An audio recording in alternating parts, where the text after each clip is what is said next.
So our last test was on hypodeductive reasoning, and I basically wanted her to create like a science fair type experiment with like hypothesis, like execution, and also conclusion. So I gave her the topic of Jello, and she could have done anything with the Jello. So I'll ask you, like, what was your hypothesis? So my hypothesis was that the flavor of Jello affects the time it takes for it to firm up after making it.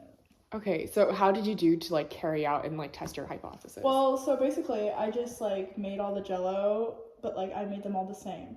And then I placed them all in the fridge at the same time, but when it was time to check up on my Jello to see how much it had firmed up, only my cherry and orange was finished, while my blue raspberry was still like not firm enough. So did you do this multiple times? Yes, because I had to, keep on making more Jello because we didn't have fridge space. Oh, okay, perfect. So I put it in multiple times, and every single time, blue raspberry took longer than cherry and orange. Very interesting. Did you have any like confounding variables, or did you came across any like problems when you were carrying out this experiment?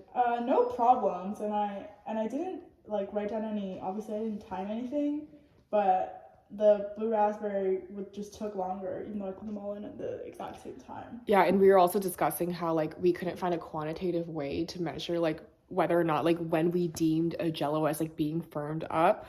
But like based on her estimate, her conclusion was that red and orange always freeze faster than the blue raspberry. Okay, thank you, Maggie.